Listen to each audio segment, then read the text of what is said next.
Good morning student. Standard 12th subject SPNCC part 2 chapter 1 issue of share. First question है यहाँ पे explain the process of share application. बहुत ही important question है कि share application के procedure क्या होते हैं, किस तरह से हम शेयर एप्लीकेशन कर सकते हैं या किसी भी कंपनी के शेयर परचेज कर सकते हैं. Okay, first of all we see what is introduction of issue of share. Company directors keeping company objective and policies in mind and decide how much capital will be required by the company and when company decide the types of securities to issue and when to issue. Okay, first line दिया है कि company के directors company के objective and policy को ध्यान में रखते हुए ये डिसाइड करते हैं कि कंपनी को लाइफ टाइम के लिए कितने कैपिटल की रिक्वायरमेंट्स होगी या कंपनी को हमें स्टार्ट करना है तो कितने कैपिटल की रिक्वायरमेंट्स होगी. अब कंपनी की जो कैपिटल रिक्वायरमेंट्स होती है वो कंपनी खुद तो नहीं ला सकती, तो वहाँ पे क्या करना पड़ता है कि कंपनी ना मार्केट से कैपिटल कलेक्ट करती है. कौन से फॉर्म में? तो सिक्योरिटीज़ के फॉर्म में.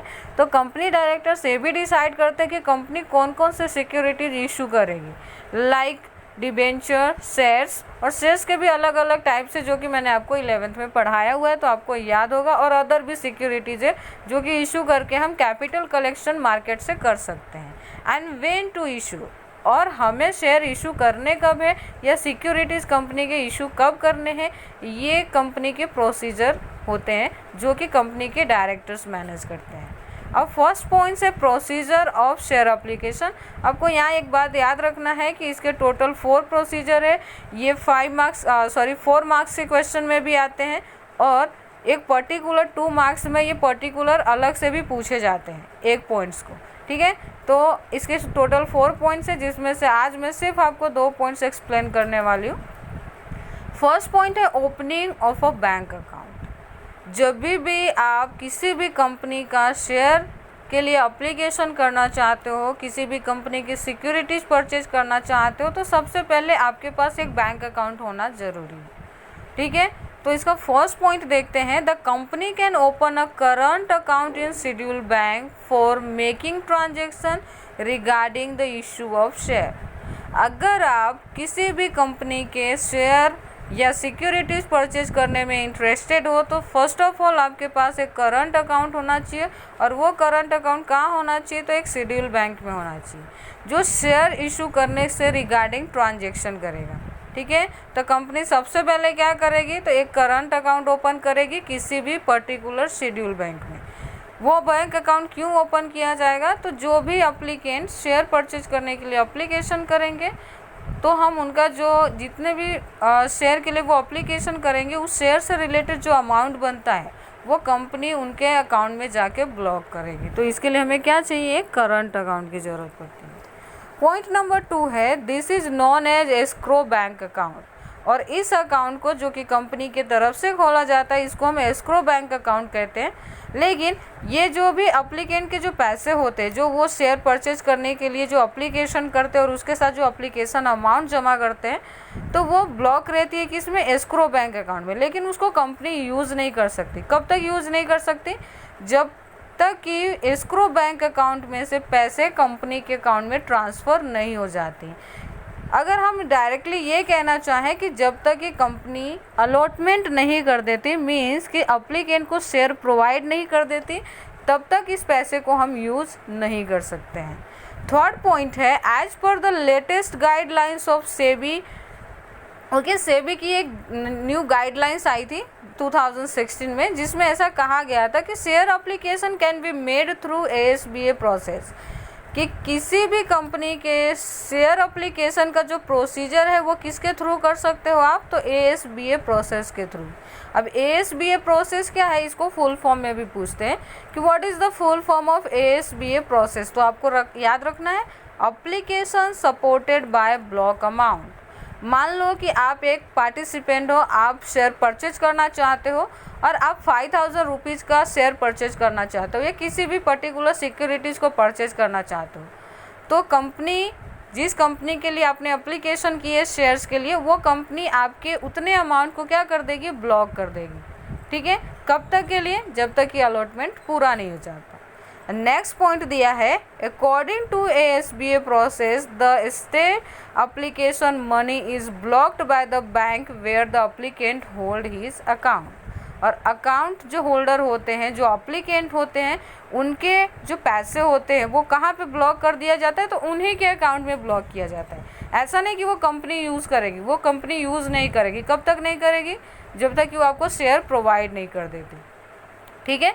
तो आपको वो अमाउंट है ना आपके अकाउंट में ही ब्लॉक रहेगा, लेकिन आप भी उसका यूज़ नहीं कर सकते, ठीक है। अब सेकेंड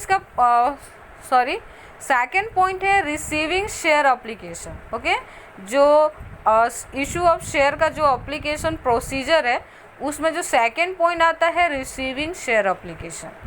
अब अपने एप्लीकेशन का जो प्रोसीजर था, जो अकाउंट्स ओपनिंग करनी थी, आपने जो अकाउंट ओपन था वो पूरा कर लिया है, तो अब नेक्स्ट प्रोसीजर क्या होगा, तो रिसीविंग ऑफ शेयर एप्लीकेशन। अब डिफरेंट टाइप के एप्लीकेंट से आपको एप्लीकेशंस मिलेंगे, ठीक है। Once procedure is sanction by SEBI, the company give advertisement in newspaper and publicly announce the period during which the public offer will be remain open for the public subscription. एक बार सेबी जब इस procedure को legally sanction कर देती है, मतलब कि जो आप अकाउंट ओपन कर देते हो कंपनी की तरफ से, उसको जब सेबी वेरीफाई कर देती है, कंपनी का जो रजिस्ट्रेशन लीगली अनाउंस कर दिया जाता है, उसके बाद कंपनी क्या कर सकती है, तो कंपनी एक एडवर्टाइजमेंट करती है। किस के अंदर, तो न्यूज़पेपर के अंदर या फिर टेलीविज़न की हेल्प लेके किसी भी चैनल के थ्रू ये अनाउंसमेंट आप कर सकते हो कि कंपनी सिक्योरिटीज इशू करने वाली है। और पब्लिक के लिए ये जो सिक्योरिटीज़ है या जो शेयर्स है वो पब्लिक कब तक खरीद सकती है, या ये सब्सक्रिप्शन कब तक ओपन रहेगा पब्लिक के लिए, ये टाइम उसके अंदर बताया जाता है, ठीक है। तो ये रिसीविंग ऑफ शेयर एप्लीकेशन का फर्स्ट प्रोसीजर होता है। अब सेकेंड आता है कि investor will deposit the duly filled in the share application form along with details. अब जो भी इन्वेस्टर्स या जो भी एप्लीकेंट जिस कंपनी का जो न्यूज़पेपर में एडवर्टाइजमेंट आया था उसका शेयर परचेज करने में इंटरेस्टेड है, वो क्या करेंगे, फॉर्म फिल करेंगे। लेकिन ये सारे प्रोसीजर आपको ऑनलाइन करनी है, तो कंपनी का फॉर्म ओपन होगा, उस फॉर्म को आपको फिल करना है डिटेल्स के साथ। ओके, उसमें आपका सिग्नेचर होना चाहिए, जो पैन कार्ड हमारा होता है उसकी कॉपी होनी चाहिए, और and the broker who manage the deposit of application form to bank recognized for ASBA process। और उस ब्रोकर का इंफॉर्मेशन होना चाहिए जिसके थ्रू आप ये सारे प्रोसीजर करने जा रहे हो। ये सारे प्रोसीजर आप खुद भी कर सकते हो, लेकिन अगर आपको किसी भी तरह का कॉम्प्लिकेशन से आपको प्रॉब्लम है, आपको ये चीज़ें नहीं पता चलती है, तो आप अपने ब्रोकर की हेल्प ले सकते हो। ब्रोकर कौन होता है, तो ब्रोकर एक तरह का मीडिएटर होता है जो हमारे डीमेट अकाउंट ओपन करने में हमारी हेल्प करता है और हमारे शेयर से रिलेटेड सारे इन्फॉर्मेशन देता है, तो उसे हम मीडिएटर्स भी कहते हैं, ठीक है। थर्ड पॉइंट यहाँ पे आता है, the process of allotment is carried out after verifying the specimen of signature in a bank account and demat account of applicant. अब जिन अप्लीकेंट ने अप्लीकेशन किया है सिक्योरिटीज़ परचेज करने के लिए, अब कंपनी क्या करेगी कि वो सारे अप्लीकेशन को वेरीफाई करेगी। उसमें अप्लीकेंट ने जो अपना सिग्नेचर बताया, उस सिग्नेचर को वो कैसे मैच करेगी, तो उसके जो अकाउंट्स है उसके साथ जो डीमेट अकाउंट में सिग्नेचर है वो दोनों को मैच करेगी कि दोनों सेम इंसान का है या नहीं है, ठीक है। अगर किसी भी तरह का आपको वहाँ पे ऐसा लगता है कि ये इन्फॉर्मेशन इनकरेक्ट है या जो भी आपको रिक्वायर्ड इन्फॉर्मेशन था उन्होंने नहीं दिया है, तो आप उसको वहीं पे कैंसिल कर सकते हो। उस अप्लीकेंट के फॉर्म को हमें आगे ले जाने की ज़रूरत नहीं रहती है। एंड लास्ट पॉइंट है, after receiving and blocking share application money, the bank inform the same to the registrar of a company। अब क्योंकि जो अमाउंट है एप्लीकेंट का वो कहाँ ब्लॉक होने वाला है, वो एप्लीकेंट के अकाउंट के अंदर, किसके कौन से प्रोसेस के थ्रू, तो ASBA प्रोसेस के थ्रू। तो अगर जैसे ही एप्लीकेंट के अमाउंट ब्लॉक कर दिए जाते हैं तो ये इन्फॉर्मेशन सबसे पहले आपको किसे देनी है, तो जो कंपनी का रजिस्ट्रार है, जहाँ पे आपने अपने कंपनी का रजिस्ट्रेशन कराया था, उस रजिस्ट्रार को ये इन्फॉर्मेशन देना हमारी रिस्पॉन्सिबिलिटी बनती है। I hope you understand. Thank you.